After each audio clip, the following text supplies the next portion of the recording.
श्रीमद्भागवत पुराण की जय। परम पूज्य गुरुदेव भगवान की जय। शंकर भोलेनाथ की जय। राम जी महाराज की जय।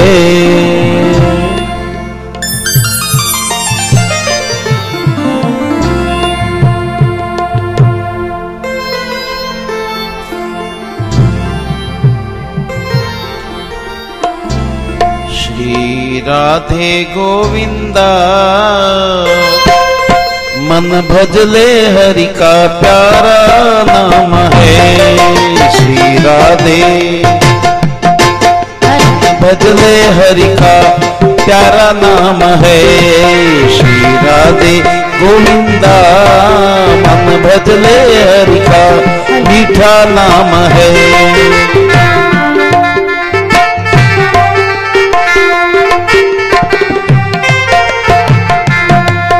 मन भजले हरि का प्यारा नाम है। नंद लाला हरि का मीठा नाम है। मन भजले हरि का प्यारा नाम है। नंद लाला हरि का प्यारा नाम है। श्री राधे गोविंदा मन भजले हरि का प्यारा नाम है। श्री राधे गोविंदा मन भजले हरि का प्यारा नाम है। जय नंद लाला जय जय जय नंद लाला जय गोपाला। जय नंद लाला जय गोपाला। जय नंद लाला जय जय। श्री राधे गोविंदा मन भजले हरि का प्यारा नाम है। श्री राधे गोविंदा मन भजले हरि का प्यारा नाम है।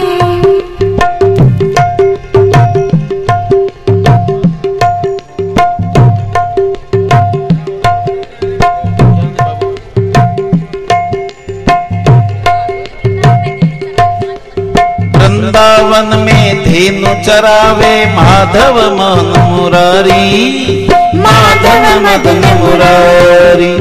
यमुना किनारे धेनु चरावे माधव मदन मुरारी। माधव मदन मुरारी। मधुर मुरलिया जब ही बजावे हर ले सुध बुध सारी। ओ हर ले सुध बुध सारी। श्री राधे गोविंदा मन भजले हरि का प्यारा नाम है। श्री राधे गोविंदा मन भजले हरि का प्यारा नाम है। नंद लाला हरि का प्यारा नाम है। गोपाला हरि का प्यारा नाम है। मन भजले हरि का प्यारा नाम है।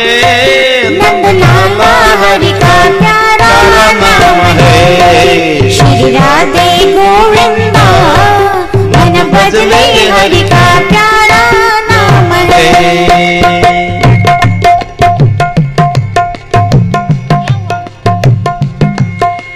जय नंद लाला जय गोपाला। जय नंद लाला जय गोपाला। जय नंद लाला जय गोपाला। जय नंद लाला जय जय। श्री राधे गोविंदा मन भजले हरि का प्यारा नाम है। श्री राधे गोविंदा मन भजले हरि का प्यारा नाम है। नंद लाला हरि का प्यारा नाम है। गोपाला हरि का प्यारा नाम है। श्री राधे गोविंदा मन भजले हरि का प्यारा नाम है। जय नंद लाला जय गोपाला। जय नंद लाला जय गोपाला। जय नंद लाला जय जय। श्री राधे गोविंदा मन भजले हरि का प्यारा नाम है। श्री राधे गोविंदा मन भजले हरि का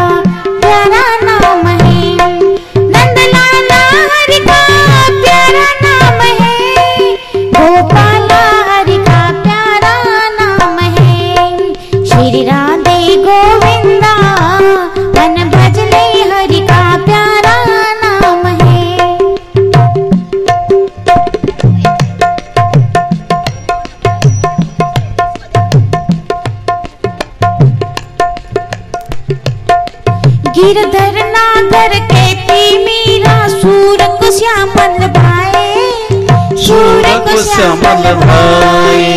गिरधर नागर कहती मीरा सूर को श्यामल भाए, सूर को श्यामल भाए। तुकाराम और नामदेव ने विठल विठल गाया, ओ विठल विठल गाया। श्री राधे गोविंदा मन भजले हरि का प्यारा नाम है। श्री राधे गोविंदा मन भजले हरि का प्यारा नाम है। नंदलाला हरि का प्यारा नाम है, गोपाला हरि का प्यारा नाम है। श्री राधे गोविंदा मन भजले हरि का प्यारा नाम है। जय नंदलाला जय गोपाला, जय नंदलाला जय जय, जय नंदलाला जय गोपाला, जय नंदलाला जय जय। श्री राधे गोविंदा मन भजले हरि का प्यारा नाम है। श्री राधे गोविंदा मन भजले हरि का प्यारा नाम है। बोलो कृष्ण भगवान की जय। सच्चिदानंद रूपाय विश्वोत्पत्त्यादि हेतवे तापत्रय विनाशाय श्री कृष्णाय वयं नमः। नारायणं नमस्कृत्य नरं चैव नरोत्तमं देवीं सरस्वतीं व्यासं ततो जयमुदीरयेत्। बंशी विभूषित करान्नवनीरदाभात् पीताम्बरादरुणबिम्बफलाधरोष्टात् पूर्णेन्दु सुन्दर मुखादरविन्द नेत्रात् कृष्णात् परम किमपि तत्त्वमहं न जाने।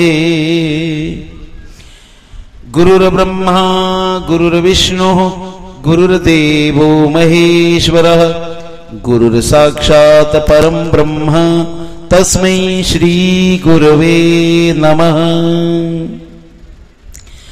ओम कृष्णं कृष्णं नारायणं वन्दे, कृष्णं वन्दे ब्रजप्रियं, कृष्णं द्वैपायनं वन्दे, कृष्णं वन्दे पृथासुतं, कृष्णं वन्दे पृथासुतम्। ओम व्यासाय विष्णुरूपाय व्यासरूपाय विष्णवे नमो वै ब्रह्मनिधये वासिष्ठाय नमो नमः, वासिष्ठाय नमो नमः। शंकरं शंकराचार्यं केशवं बादरायणं सूत्रभाष्यकृतो वन्दे भगवन्तो पुनः पुनः, भगवन्तो पुनः पुनः। बोलो कृष्ण भगवान की जय, सतगुरु दाता दयाल की जय, राम जी महाराज की जय।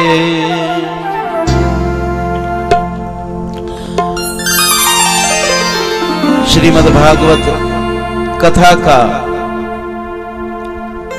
आज आखिरी अध्याय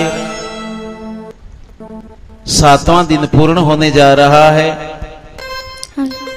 और कथा आज समाप्ति की तरफ बढ़ रही है। आज की कथा में जो कुछ वर्णन है, सुखदेव जी बड़े एकाग्र चित्त से और सामने बैठे परीक्षित राजा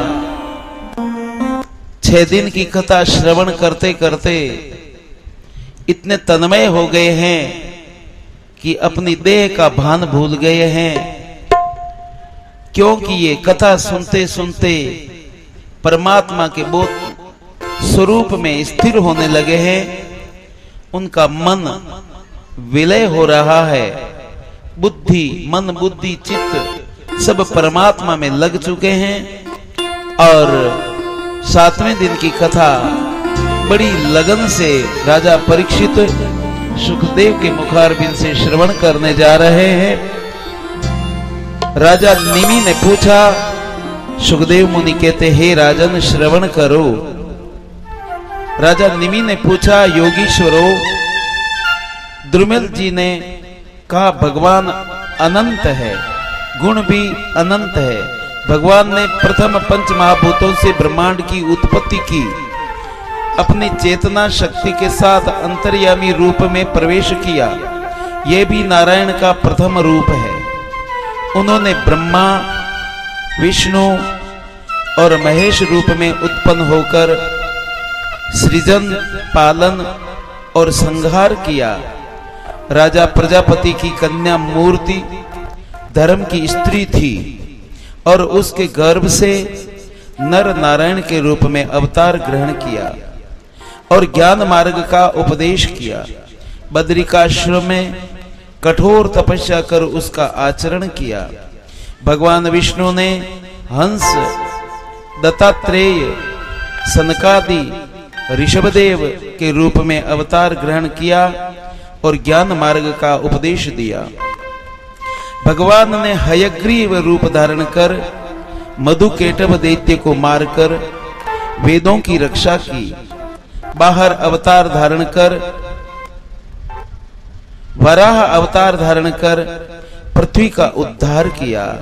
कच्छप अवतार धारण करके अमृत प्राप्त किया और हरि के रूप में गजेंद्र का उद्धार किया। नरसिंहा अवतार ग्रहण कर हिरण्याकशिपु को मार डाला। वामन रूप धारण कर पृथ्वी को बलि से छीनकर बलि पर कृपा करी। परशुराम रूप में क्षत्रियों का वध किया और राम रूप धारण कर रावण का संहार और लंका का मटिया मेट किया। कल की रूप धारण कर करोड़ों राजाओं का संहार किया। भगवान श्री कृष्ण ने कहा कि हे उद्धव, तुम तो परिवारों का प्रेम छोड़कर मुझ में चित्त लगाकर समदृष्टि रखते हुए पृथ्वी पर विचरण करो। अतः आप इसे मेरा ही स्वरूप समझकर ध्यान करना, क्योंकि इस पृथ्वी पर कण कण में मैं ही समाया हुआ हूं। तुम्हें माया जाल से और संसार से क्या लेना देना, तुम तो अपना पूरा मन मेरे में लगा दो। तुम्हें सांसारिक विपत्तियां तथा मेरे वियोग का कष्ट सता नहीं सकेगा। मैं तुम्हें प्राचीन इतिहास सुनाता हूं, जिसमें योगी दत्तात्रेय राजा यदु का संवाद है। इस समय ययाति के पुत्र राजा यदु ने एक अवधूत को देखा। प्रणाम कर पूछा, आपने कर्तव्य भावना से रहित ये सुबुद्धि कहां से प्राप्त की? आपकी आत्मा आनंद से परिपूर्ण है। अवधूत दत्तात्रेय ने कहा, मैंने 24 गुरुओं से ज्ञान प्राप्त किया है।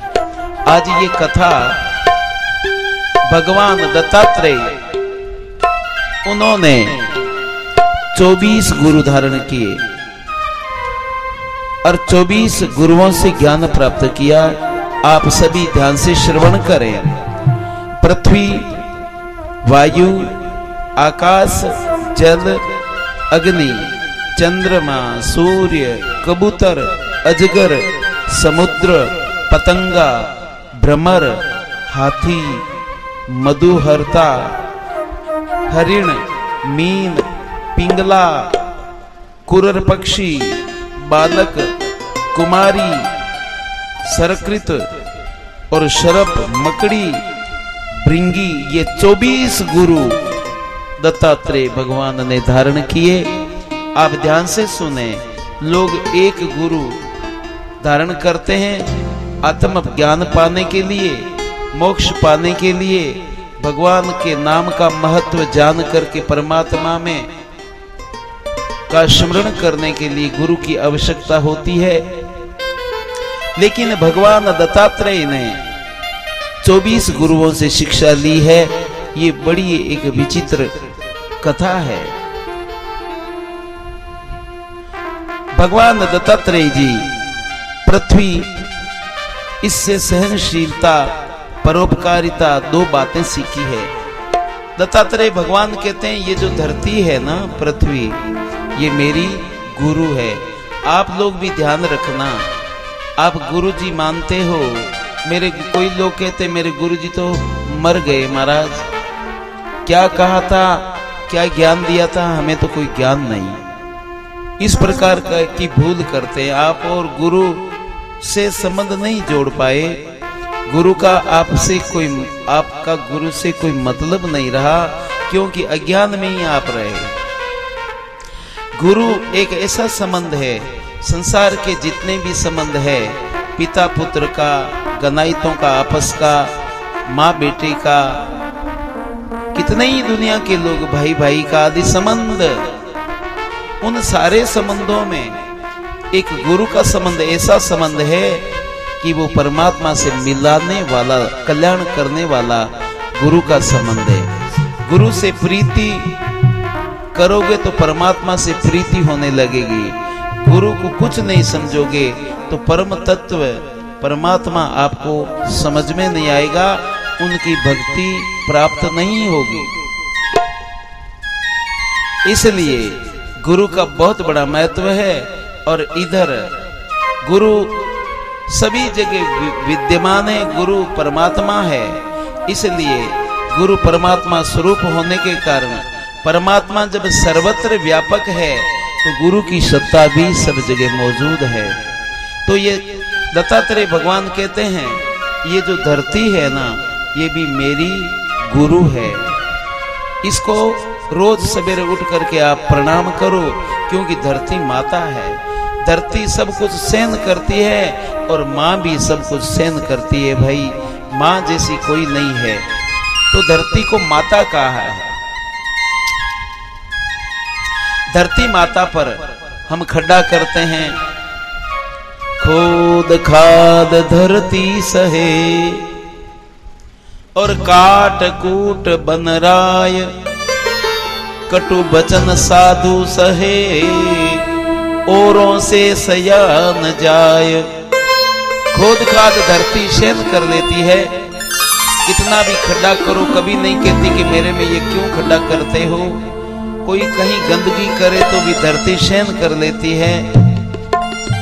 इसलिए धरती माता को प्रणाम करो। इसी तरह हमारे में भी सहन शक्ति होनी चाहिए। भगवान दत्तात्रेय कहते हैं कि ये पृथ्वी से मैंने सीखा है, ज्ञान सीखा है, और वो ये है कि सहनशीलता यानी सहन शक्ति रखना, सहन कर लेना, और परोपकारिता। पृथ्वी परोपकारी है, खुद के लिए नहीं औरों के लिए सुख देती है। इसलिए धरती, 2 बातें इससे हमने सीखी है। धैर्य की और क्षमा की शिक्षा ली है। 2 बात, धीरज रखना और क्षमा कर देना। क्षमा कर देना तपस्या है। किसी ने हमारे साथ बुरा भला कर दिया तो उसे माफ कर दो, बदले की भावना मत रखो। ये भी एक आपकी तपस्या होगी। तो धरती की तरह धीरज रखना, ये दत्तात्रेय भगवान कहते हैं धरती माता मेरी गुरु है। धीरज रखना और क्षमा कर देना, ये 2 बात मैंने धरती से सीखी है। लोग कहते हैं कि कोई अच्छा गुरु मिले तो ज्ञान लेवे। अच्छा, अरे लेने वाले तो इस प्रकार ले लिया है। दत्तात्रेय भगवान ने इस मूक पृथ्वी से भी शिक्षा प्राप्त कर ली। धैर्य धारण करना और क्षमावान होना, ये 2 गुण पृथ्वी से सीखे हैं। इसलिए वो मेरी गुरु है, इसको मैं प्रणाम करता हूं। और दूसरा, उनका गुरु वायु, हवा, केवल प्राण रक्षा अर्थ आधार करना सीखा। सर्वत्र अनाशक्ति सीखी, क्योंकि वायु जो है हमारा जो प्राण है, एक वायु है। इसलिए प्राण आधार करना सीखा, सर्वत्र अनासक्ति, किसी में भी आसक्ति नहीं रहना। ये हवा चलती है, कहीं रुकती नहीं, कहीं अटकती नहीं, किसी में आसक्ति नहीं कि यहाँ पर तो बढ़िया तो मैं रुक जाऊं और यहाँ रुकूं नहीं। हवा निरंतर बहती है, इसमें अनासक्त, किसी में भी आसक्ति नहीं। ये गुण मैंने पृथ्वी से सीखा। तीसरा मेरा गुरु है आकाश। ध्यान देना मेरे भाइयों, आज की आखिरी कथा में जो बातें कही जा रही है, व्यासपीठ से सुखदेव मुनि कह रहे हैं, हे राजा परीक्षित, ये आकाश भी मेरा गुरु है। आकाश से मैंने अखंडता सीखी। साधक को आत्मा की आकाश रूपता की भावना रखनी चाहिए। आकाश के समान सर्वव्यापक परमात्मा, आत्मा परमात्मा विराजमान है सब में, कई जगह खाली नहीं। जैसे ये आकाश है ना, सब जगह मौजूद है, सब जगह है आकाश, उसी तरह परमात्मा सब में है, आत्मा परमात्मा सब जगह है। ऐसा ज्ञान मैंने आकाश से सीखा है, इसलिए ये आकाश भी मेरा गुरु है। चौथा गुरु कौन है? चौथा गुरु मेरा ये जल है। जल भी मेरा गुरु है। अपन जो पानी पीते हैं इसको भी प्रणाम करो, ये नीर नारायण का रूप है। बस गंगा जल भी ऐसा ही है, यमुना जी का जल भी ऐसा ही है। सारे तीर्थ जल स्वरूप है और नीर के रूप में नारायण मौजूद है। इसलिए ये नीर, ये गंगा जल तो भगवान विष्णु, भगवान के चरणों का चरणामृत है। इस तरह ये गंगा जल और ये जो हम पीते हैं पानी, ये धरती के भीतर का जल है। इसको प्रणाम करो। ये इसके बिना हम जी नहीं सकते, इसके बिना हम प्राण रख नहीं सकते, इसके बिना हम शुद्ध नहीं हो सकते, इसके बिना हम भगवान का पूजन नहीं कर सकते। यदि पानी एक दिन भी न मिले तो हालत बिगड़ जाती है। इसलिए ये नीर नारायण है। पानी को कम ढोला करो।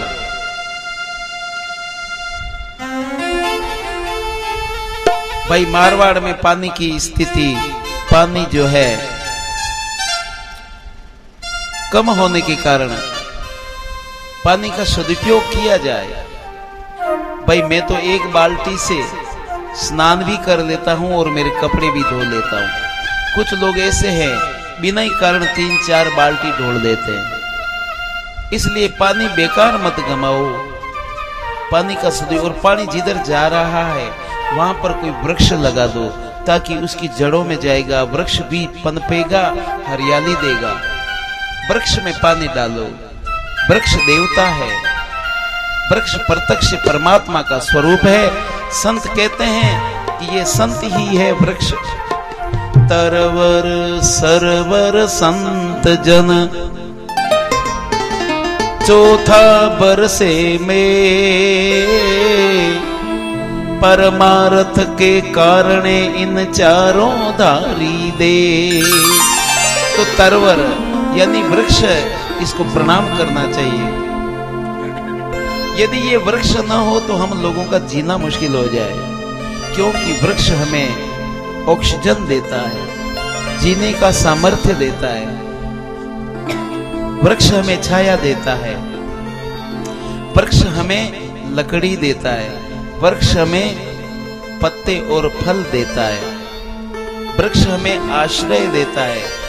सभी जीव वृक्ष पर बैठते हैं, पक्षी सब। इसलिए वृक्ष तो भगवान का स्वरूप है। इसलिए पानी सींचना, पीपल में पानी देना, कोई भी वृक्ष हो पानी फालतू मत डोलो, वृक्ष में डाल दो। वृक्ष को जल मिलेगा, हरा भरा होगा। आज हम नकली ये जो है वृक्ष बनाते हैं, फूल पत्ते बनाते हैं प्लास्टिक के। इन खंभों में जो ये पत्ते लगे कितने अच्छे लग रहे हैं।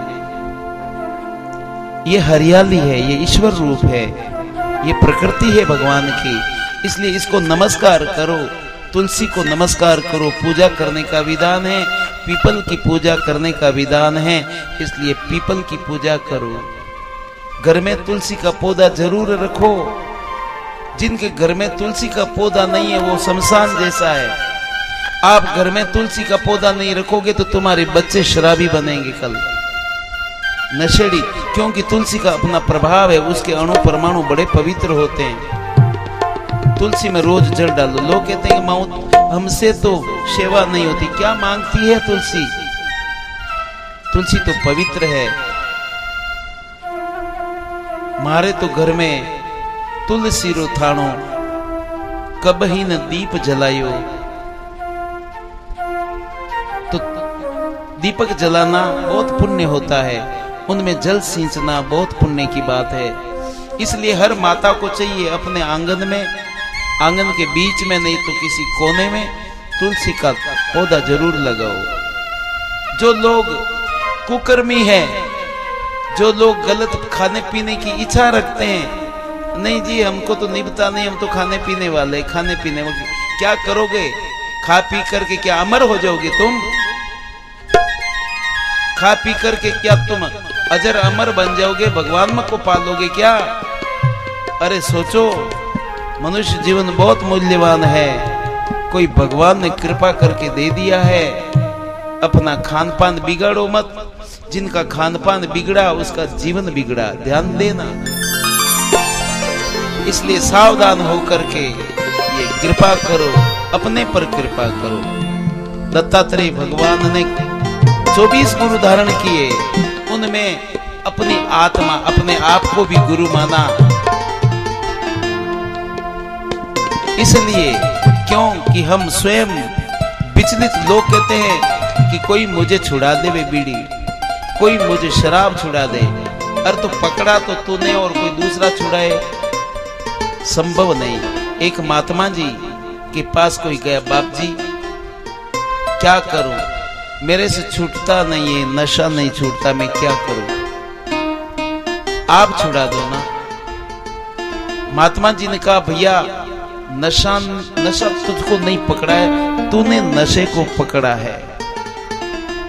और तू चाहे तो छोड़ सकता है, क्योंकि पकड़ा ही तूने है, इसलिए तू छोड़ सकता है।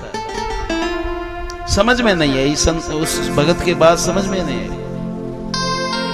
तो कहा कि मैं क्या करूं, कैसे करूं। एक दिन महात्मा जी चलो बाहर चलते हैं। चलते चलते बाहर घूम के आए, एक रास्ते में नीम का पेड़ था।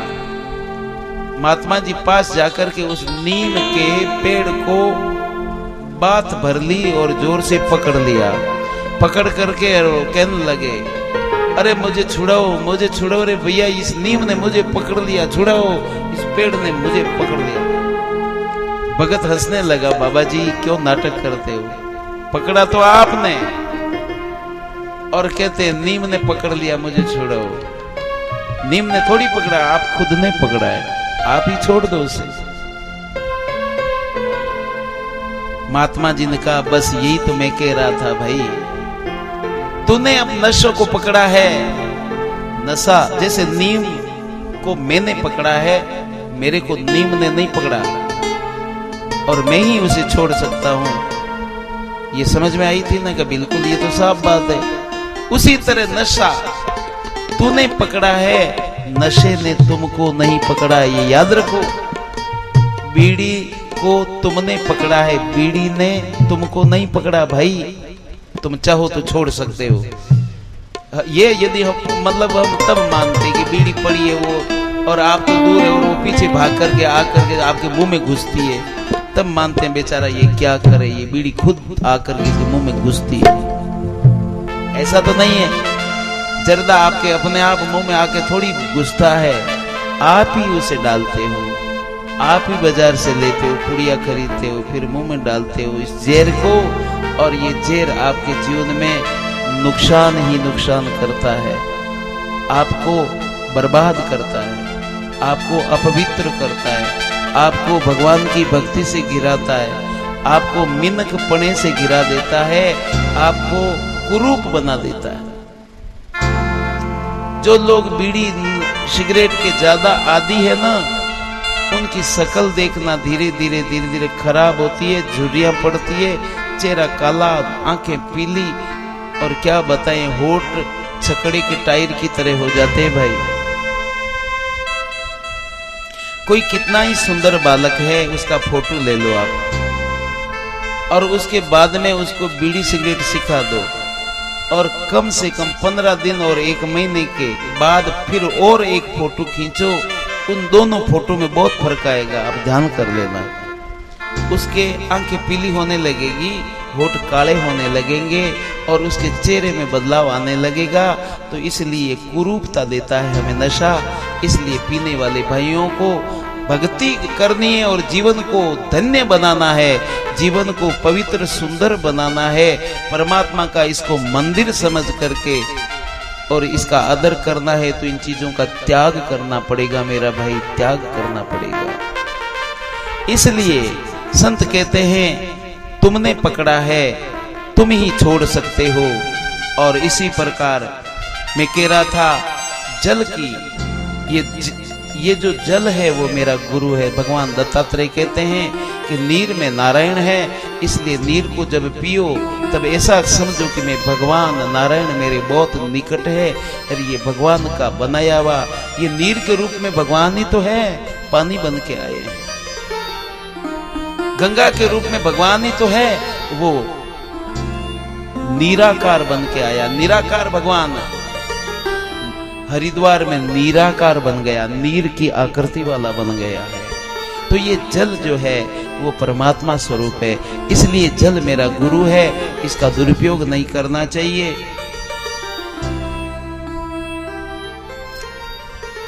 शुद्धता देता है हमें, जल पवित्र है। इस जल से मैंने पवित्रता सीखी है।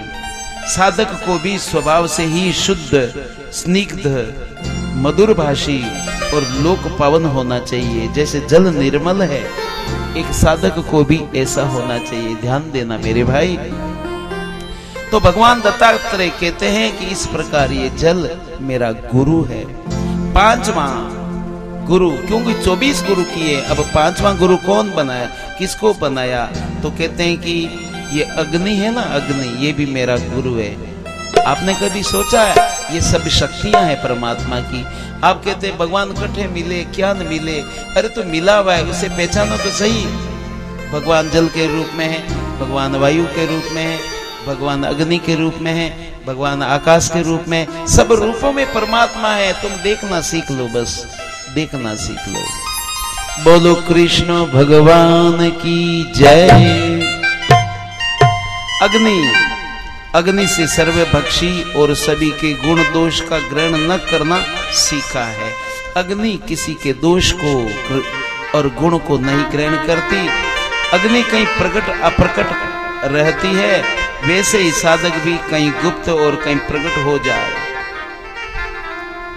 अग्नि से मैंने भी सीखा है। और आगे चल करके कई गुप्त और चंद्रमा, फिर कहते हैं आकाश वायु अग्नि जल पृथ्वी, ये 5 मेरे गुरु। और 6ठा गुरु कौन? आकाश की तरफ देखा, आकाश में निर्मल चंद्रमा, ये आप भी देखते हो चंद्रमा। भगवान दत्तात्रेय कहते हैं ये भी मेरा गुरु है, मेरा गुरु है ये चंद्रमा भी। चंद्रमा से आत्मा का अविनाशी और शरीर का विनाशी भाव सीखा है। साधक चंद्रमा की तरह समान रहे और उसके घटने बढ़ने पर ध्यान आवश्यकता अनुसार रखे। इसलिए ये चंद्रमा की तरह मुझे निर्मल रहना है। इस प्रकार चंद्रमा भी मेरा गुरु है, मैंने ये सीखा। उसके बाद में दिन में जो सूर्य भगवान है, प्रातः जल्दी उठता, समय पर उदय होते हैं, समय पर अस्त होते हैं, कभी 1 मिनट भी इधर उधर नहीं होते हैं। आप तो कभी 8 बजे उठते हो, कभी 7 बजे उठते हो। अरे भाई उठ रहे छोरा, उठ रहे, उठता ही नहीं है।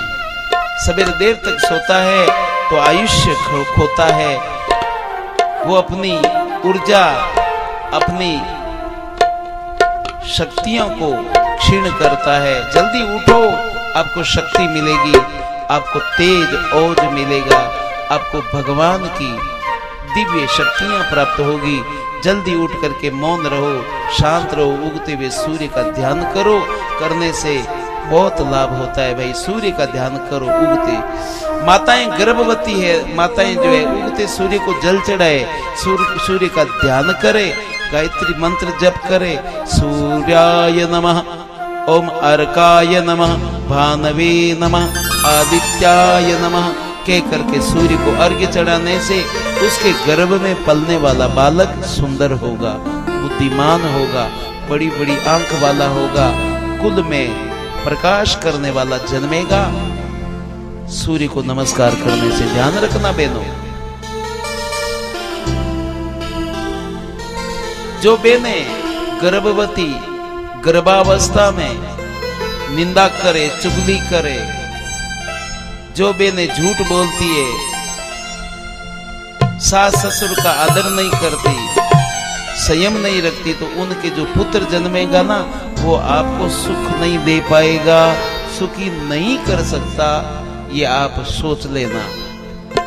9 महीने की आपको संयम साधना करनी पड़ेगी, तो आपका जन्मने वाला बालक रोज सूर्य को नमस्कार करना, सास ससुर को प्रणाम करना, पवित्रता से रहना, भगवान का नाम लेना, निंदा सुनना नहीं, निंदा करना नहीं, झूठ बोलना नहीं, सात्विक भोजन करना, तो आपका बालक सुंदर, आपका बालक माता पिता की सेवा करने वाला, आपका बच्चा देशभक्त और समाज की सेवा करने वाला होगा। बोलो कृष्ण भगवान की जय। इसलिए सूर्य से मैंने ये सीखा, सूर्य एक है, जल में प्रतिबिंबित होने पर भी अनेक रूप है। सूर्य जल खींचकर समय पर बरसा देता है, वैसे ही साधक विषयों को ग्रहण कर समय आने पर त्याग दे। ये मैंने सूर्य भगवान से सीखा है। सूर्य का ध्यान करके और मैंने नाम जप करके मन को एकाग्र करना सीखा है। इसलिए सूर्य आत्मा रूप है, सबकी आत्मा है, प्रत्यक्ष परमात्मा है। इसलिए सूर्य भी मेरा गुरु है। भगवान दत्तात्रेय कहते हैं कि सूर्य मेरा गुरु है। कबूतर, अब सूर्य के बाद में भगवान दत्तात्रेय कहते हैं कि ये जो कबूतर है ना, जानवर कबूतर जो केवल दाना चुगता है, भगवान दत्तात्रेय कहते हैं ये कबूतर भी मेरा गुरु है। थोड़ा धीमे बजाइए। कबूतर से सीखा प्रेम का संग न करे। कबूतर का प्रेम कबूतरी और बच्चों में था।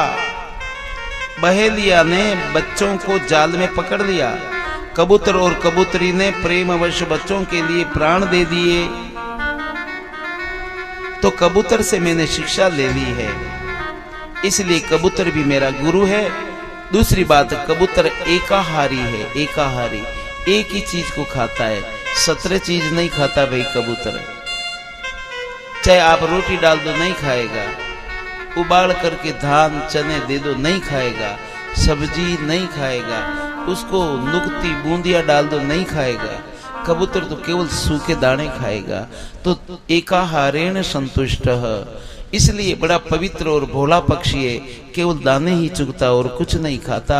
और हम अपने खान पान को बिगाड़ करके 50 चीज खा खा करके और शरीर को कूड़ादान बना दिया है। कबूतर से दत्तात्रेय भगवान कहते हैं कि मैंने शिक्षा ली है, इसलिए ये कबूतर भी मेरा गुरु है। छठा गुरु के कहते हैं, जंगल में एक अजगर पड़ी थी, अजगर, और ये अजगर भी मेरा गुरु है। कैसे कि अजगर के समान सोता रहे।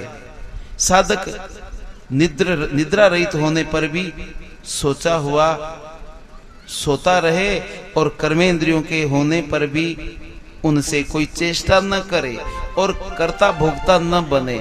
इस प्रकार इस अजगर से मैंने ये सीखा कि निरंतर समाधि में पड़े रहो। जैसे अजगर पड़ा रहता है, इधर उधर तेजी से भागता नहीं, वो निश्चल पड़ा रहता है। मैंने उसे ये सीखा कि मुझे भी केवल समाधि में इंद्रियों की चंचलता में नहीं, मन की चंचलता नहीं, बल्कि समाधि में रहना चाहिए, स्थिर परमात्मा में स्थिर रहना चाहिए। मैंने ये अजगर से सीखा। और उसके बाद में 10वां गुरु भगवान दत्तात्रेय कहते हैं कि ये 10वां गुरु समुद्र से सीखा है मैंने गंभीरता, शोक हर्ष न करना, साधक को सर्वदा प्रसन्न और गंभीर रहना चाहिए। भाई गंभीर रहना चाहिए, समुद्र जैसे गंभीर है उसी तरह समुद्र की तरह रहना। अरे थोड़ा जल छलकता है, जबड़कता है, और समुद्र गंभीर होता है। समुद्र के समान रहना चाहिए। कोई कह दिया तो कोई बात नहीं, कोई कुछ अपमान कर दिया तो कोई बात नहीं, कोई गाली गलौज कर दिया तो भी गहराई में बस मस्त रहे। जैसे हाथी अपनी चाल में चलता है, कुत्ते भौंकते परवाही नहीं करता, उसी तरह समुद्र के समान साधक को, संत को और आप सबको गंभीर रहना चाहिए। तो समुद्र से मैंने ये सीखा है। और साधक को सर्वदा प्रसन्न गंभीर रहना चाहिए, भाव अथाह और अपार रखना चाहिए। इस प्रकार 11वां गुरु भगवान दत्तात्रेय कहते हैं कि 11वां गुरु मैंने इनको माना। किसको? ये जो हम चौमासे में गैस जलाते हैं, दीपक जलाते हैं या बल्ब जलाते हैं, तो उसके ऊपर जो ये पतंगे आते हैं ना, पतंगा, ये पतंगा भी मेरा गुरु है। कैसे? कि पतंगा से मैंने सीखा कि आसक्ति विनाश का कारण है। इतना आसक्त नहीं होना चाहिए किसी भी चीज में, ध्यान देना। ये दीपक प्रकाश में आसक्त हो जाता है। नहीं, ये जो पतंगा है, फिड़कला जिसको मारवाड़ी में कहते हैं, ये फिड़कला ये प्रकाश में आसक्त रहता है। और आसक्त होने के कारण वो उसमें टक्कर मार मार करके बार बार अग्नि में पड़ करके जल मरता है, पंखें जल जाती है। आपने देखा होगा दीपक के आजू बाजू में मरे हुए इन फिड़कलों का, पतंगों का ढेर हो जाता है सवेरे तक। इस तरह क्योंकि प्रकाश में उसका की आसक्ति है। भगवान दत्तात्रेय कहते हैं कि किसी भी चीज में आसक्त नहीं होना चाहिए, पुत्र में, स्त्री में, घर में। ठीक है, इनकी सेवा करो, 2 दिन के लिए हमें मिला है, मेरा लक्ष्य परमात्मा प्राप्ति का है, इसलिए मुझे भजन करना है, इनमें फंसना नहीं। अरे फंसोगे तो रोना पड़ेगा। अरे मारो बेटो, अरे मारी लुगाई, अरे मारो घर, मारो धनी, मारो बो, मारा पिस्या, ये तो यहीं रह जाएंगे। इसलिए कहता कि ठीक है, मिला तो ठीक, न मिला तो जो सुख में दुख में एक जैसा रहे, है ना, वही वास्तव में जीना उसको वास्तव में आ गया। दुख में भी जो मुस्कुराता रहे, समझ लिए वास्तव में उसे जीना आ गया।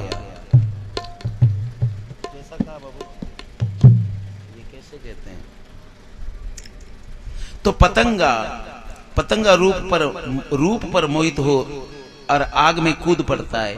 साधक को भी स्त्री पर मोहित होकर और अपना सर्वनाश नहीं करना चाहिए। इसलिए इतना मोह किसमें नहीं रखना चाहिए, आसक्ति नहीं रखनी चाहिए। तो भगवान दत्तात्रेय कहते मैंने पतंगा से ये चीज सीखी, इसलिए मैंने पतंगा को गुरु मान लिया। इस प्रकार 11वां गुरु भगवान दत्तात्रेय कहते हैं कि पतंगा मेरा गुरु। 12वां गुरु कौन? तो भंवरा। ये जो भंवरा होता फूलों पर मंडराता है, तो ये भ्रमर से सीखा कि सभी छोटे बड़े शास्त्रों के सार को ग्रहण करे, हर शास्त्र उसको पढ़े, अच्छी तरह पढ़े और उसका सार ले ले। समझ में आई? हर एक शास्त्र को पढ़ना चाहिए और उसमें क्या लिखा है, पढ़ने लिखने वालों ने क्या कहा है, कितनी मेहनत की है, उसका सार क्या है। तो हर शास्त्र को पढ़ना चाहिए और पढ़ने वाला ज्ञानवान बन जाता है। इसलिए भंवरा से सीखा कि सभी छोटे बड़े ग्रंथों का सार ग्रहण करना चाहिए। जैसे ये सभी फूलों का रसपान करता है भ्रमर सभी फूलों की सुगंध ग्रहण करता है, उसी तरह सभी जगह सत्संग में बैठ करके अच्छी अच्छी बातें नोट करना चाहिए। इस तरह ये भंवरा भी मेरा गुरु है, दत्तात्रेय भगवान कहते हैं। और ये 13वां गुरु कहते हैं, ये जो सबसे बड़ा जानवर है इस धरती का, कौन? हाथी। भगवान दत्तात्रेय कहते हैं ये हाथी भी मेरा गुरु है। हाथी से शिक्षा ली है मैंने कि सन्यासी पैर से भी स्त्री को स्पर्श न करे, स्त्री को छुए नहीं, सन्यासी को चाहिए। और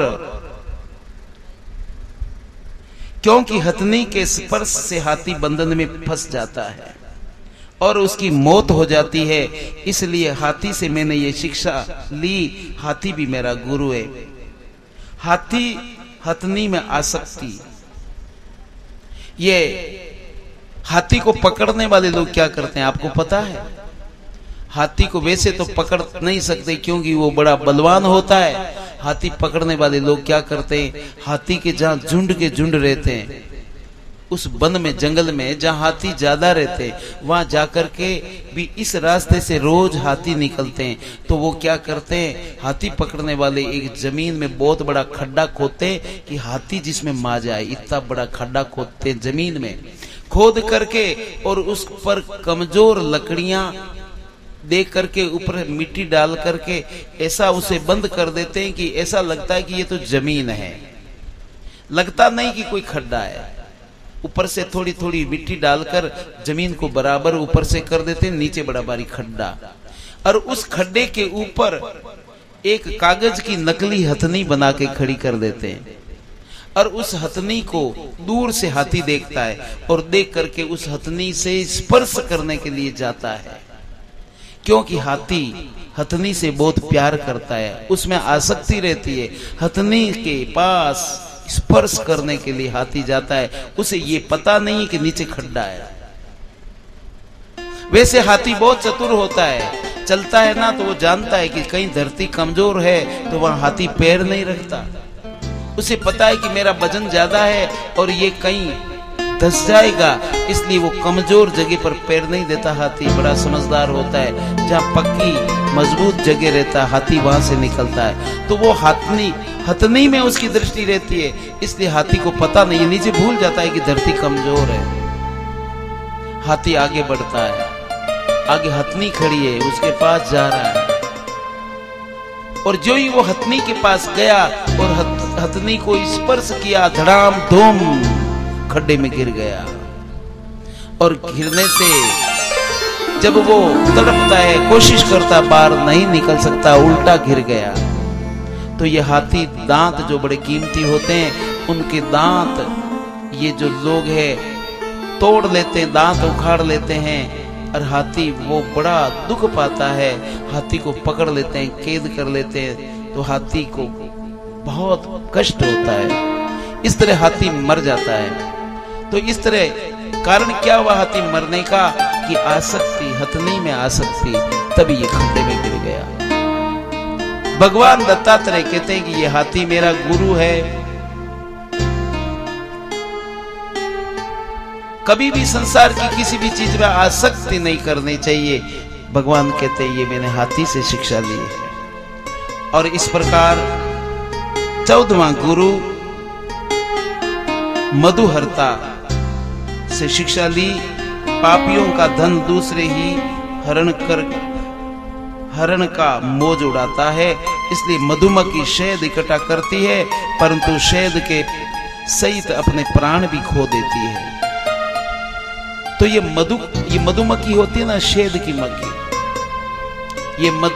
ये शहद की मक्खी कई जगह से मीठा शहद इकट्ठा करती है, लेकिन इकट्ठा तो करती है, उपभोग कोई दूसरा ही करता है। शहद लेने वाले लोग धुआं करके, अग्नि जला करके और शहद निकाल लेते हैं, वो बेचारी इकट्ठा करने वाली रह जाती है। मधु इकट्ठा तो किया मक्खियों ने और कोई दूसरा उनको ले जाता है। इसलिए उससे मुझे ये शिक्षा मिली कि धन को इकट्ठा करके हम रखते हैं और अचानक हमारी फूंक निकल जाएगी, अरे लोग उसका दुरुपयोग करेंगे, इसलिए अपने हाथ से खर्चो और खुद ही उसका सेवन कर लो।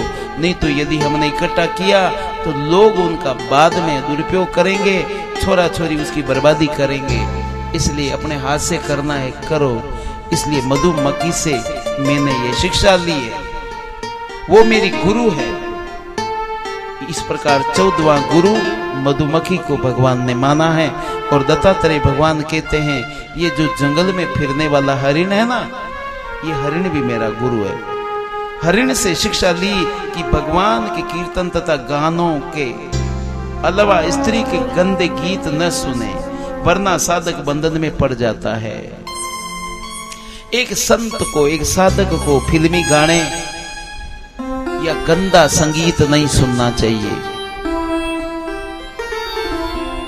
वरना साधक बंधन में पड़ जाता है।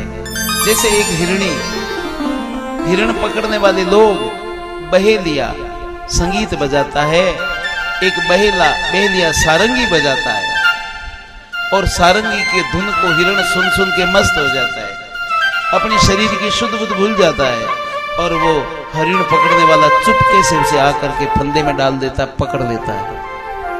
उसी तरह साधक को भी प्रेम भरी बातों में पड़ करके अपने को नष्ट नहीं करना चाहिए। जैसे हरिण फंस जाता है, बंधन में फंस जाता है, उसी तरह साधक को भी इससे शिक्षा लेनी चाहिए। तो मैंने हरिण को से शिक्षा लेकर के मैंने उनको गुरु माना कि भाई तुम भी मेरे गुरु हो। तो हरिण को भी 15वां गुरु हरिण है। आगे कहते हैं कि ये जो मछली है, समुद्र में तालाब में रहने वाली तैरने वाली मछली भी मेरी गुरु। कैसे? धीमे कि ये चटोरी जबान से बचना चाहिए। मछली से मैंने सीखा कि जीव का चटोरापन ज्यादा नहीं है। लोग थोड़ा सा नमक कम तो गालियां देते, नमक ज्यादा तो गाली देते घर में स्त्री को। इसलिए स्वाद के वश में होकर के आदमी उसमें आसक्त हो जाता है। एक मछली वो भी इस प्रकार मारी जाती है आसक्ति के कारण कि जीव के चटोरेपन के कारण कांटों में लगे हुए मांस को ग्रहण करने से मछली मर जाती है। साधक को लालच नहीं करना चाहिए, रसनेंद्रियों पर विजय प्राप्त कर लेनी चाहिए, अन्यथा जीवन को जल्दी खो देना पड़ेगा। और उसके बाद में एक वेश्या मिली, वेश्या कुकर्म करने वाली वेश्या। भगवान दत्तात्रेय उनको भी प्रणाम करते हैं कि ये भी मेरी गुरु है। उनको भी भगवान ने गुरु माना। पिंगला वेश्या से शिक्षा ली कि एक दूसरे से किसी प्रकार की आशा नहीं करनी चाहिए। ये वेश्या विदर्भ नगर में रहती थी। शाम को श्रृंगार करके खिड़की पर जा बैठती, पुरुषों को फंसा कर धन ऐंठती थी। एक दिन आधी रात तक कोई भी उसके पास नहीं गया। वो श्रृंगार करके इंतजार करती रही कि कोई आए, लेकिन उसके पास कोई ग्राहक नहीं आया। मैं कैसी मूर्ख हूं, बाद में विचार उसने किया, मैं कितनी मूर्ख हूं जो पति को छोड़ करके तुच्छ क्षण भंगुर आदमियों की आशा करने लगी। मैंने इस निंदित वृत्ति द्वारा अपनी आत्मा को कष्ट पहुंचाया है। ये सोच करके पिंगला ने पश्चाताप किया। ये मनुष्य शरीर कितना घृणित है, इसमें तो मल के नोक पनारे दिन रात वह बहा करते हैं। इसके अंदर मल मूत्र कप आदि गंदी वस्तुएं भरी है। अपने जो शरीर के 9 दरवाजे हैं ना, 9 नाले हैं, ये गंदे नाले शरीर के 9 है। ध्यान देना, इनमें से अमृत नहीं निकलता, इनमें से कोई सुगंधित चीज नहीं निकलती। आंख में गीड और नाक में सेडो, मुख में थूक और लाड़, इसमें गंदा ही चीज है। बताइए अच्छा क्या है? पूजा करे जैसी क्या चीज है इस शरीर में, मुझे बताओ। कान में देखो तो कीटी निकलती है, वो सुगंधित अच्छी चीज है क्या? गंदगी। नाक में अच्छी चीज निकलती क्या? गंदी। आंख में जो निकलता है वो कीचड़ गंदा। मुख में लाल थूक गंदी। और नीचे के द्वारों की गंदगी को तो भगवान बचाए। अमृत जैसी चीज खाते हैं और वो मल मूत्र बन जाता है। कितना गंदा है शरीर, क्या है इसमें, क्या रखा है? बाहर से हम इसलिए कहा इदम शरीरम क्रमिजाल संयुतम, स्वभाव दुर्गंधमसौचमध्रुवम रुजायुतम मूत्रपुरी सभाजनम रमन्ति मूढ़ा न रमन्ति पंडिता। ये शरीर कितना गंदा है। इदम शरीरम कृमिजाल संयुतम, ये शरीर कृमिजाल कीटाणुओं से बना हुआ, माता पिता ने खाया अन्न, उनसे बना रज और वीर्य और उनसे समागम से इस शरीर की उत्पत्ति हुई है। ये हाड मांस की काया गंदी है भाई, गंदी। भगवान शंकराचार्य कहते हैं कि घोर से घोर नरक क्या है, कौन सा है? घोराति घोरः नरकस्वदेहम, घोर से घोर नरक मेरा शरीर है। अपना शरीर नरक ही तो है, और क्या है इसमें? कौन सी प्यारी चीज है, बोलो आप? गंदा शरीर। इसमें अच्छा है तो परमात्मा है, इसमें अच्छा है तो अच्छे कार्य करो, ये अच्छा है। और इस शरीर में कुछ नहीं रखा है भाई, इसलिए भगवान का मंदिर है ये। इस ऐसा समझ के इसको नहलाओ धुलाओ, अच्छे कपड़े पहनाओ। भगवान ने इसको रूप दिया है, सुंदरता दी है। प्रणाम करो बनाने वाले को, नमस्कार करो मेरे प्रभु बनाने वाला। ये शरीर इतना सुंदर है तो बनाने वाला कितना सुंदर है। ये सृष्टि इतनी सुंदर है तो बनाने वाला कितना सुंदर होगा। एक कोई बहन माताओं का रूप सौंदर्य आदमी की अपेक्षा ज्यादा होता है। भगवान का दिया हुआ रूप लावण्य उसमें अधिक होता है। एक बहन जो अच्छे लिबास में एक जगह बैठी है, कोई संत निकला, संत था भजन करने वाला, परमात्मा का स्वरूप सब जगह देखने वाला। उस बहन को देख करके संत खड़े रहे और उसको देखते ही गए, देखते ही गए, देखते ही गए। उस बहन ने कहा, बाबा क्या देख रहे हो? मेरे को आप घूर घूर के देखते हो। बेटा न मैं तेरी सूरत देखता हूं न शोहरत, मैं तो उस खुदा की कलम देखता हूं कि वारे वाह मेरे ठाकुर, कितनी कारीगरी से तेरी कलम ने काम किया है, कितना सुंदर मनुष्य को बना दिया है। बनाने वाले की कलम देखता हूं, न मैं तेरी सूरत देखता हूं और न मैं कोई और चीज देखता हूं, मैं तो बनाने वाले की कलम देखता हूं। देखने देखने में बहुत अंतर है। वो प्रभु को कलम देखता है कि मेरे नाथ तेरी क्या कारीगरी है कि तूने कितना सौंदर्य भर दिया है, और ये बना करके बनाने वाला खुद अंदर में बैठ गया है। ऐसे ये परमात्मा है, कितने अच्छे हैं, कितने दिव्य हैं मेरे प्रभु। भजन करो उस परमात्मा का। आगे कहते हैं, तो वो पिंगला जो है वैश्या, उसे कोई नहीं मिला तो आखिर निराश हो गई। भगवान दत्तात्रेय देख रहे थे कि निराशा सुखी पिंगलावत, आशा नहीं करनी चाहिए। एक संत को, एक फकीर को, एक आत्म कल्याण चाहने वाले को संसार की कामना नहीं करनी चाहिए, परमात्मा में लीन रहना चाहिए। तो मैंने वेश्या से ये सीखा, वो मेरी गुरु है। बोलो कृष्ण भगवान की जय। आगे कहते हैं,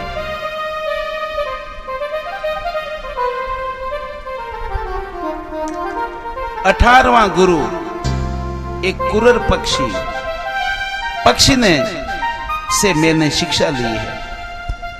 वस्तु का ग्रहण नहीं करना चाहिए। कुरर पक्षी ने शिक्षा, उससे मैंने शिक्षा ली है।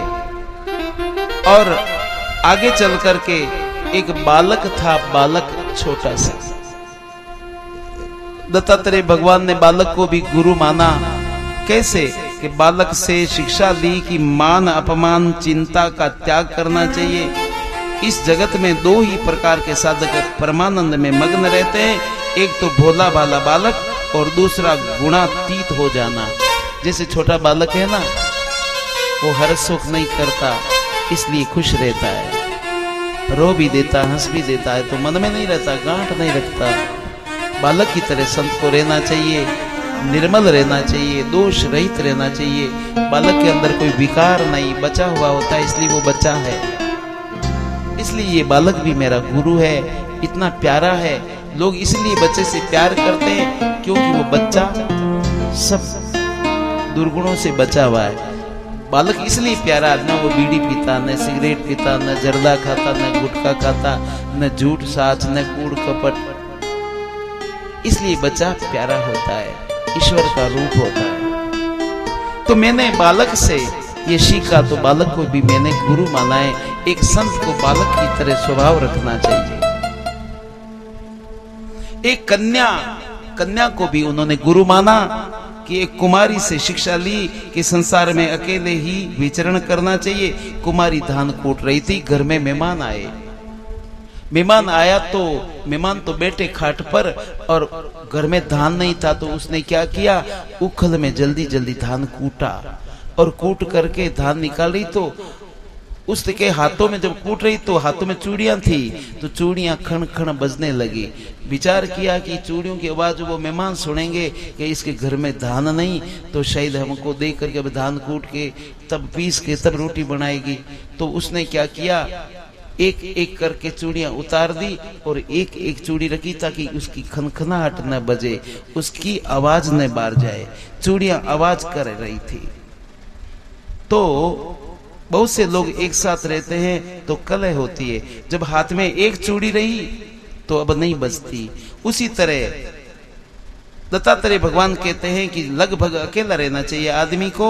एक साधक को बहुतों के साथ रहते हैं ना, तो कभी राड़ हो जाती है, कभी तकरार हो जाती है, कहा सुनी हो जाती है, कभी कभी तू ता हो जाती है। इसलिए ज्यादातर घर में रहो तो भी शांत रहो, मौन रहो, किसी से तकरार मत करो, राड़ मत करो, किसी से ज्यादा जबाजबी मत करो, शांत रहो ताकि घर आपका अच्छा बना रहे।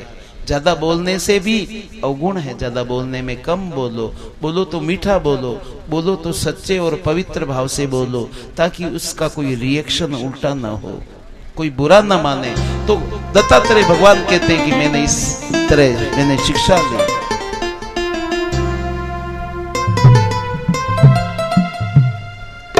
और एक गुरु किया उन्होंने 22वां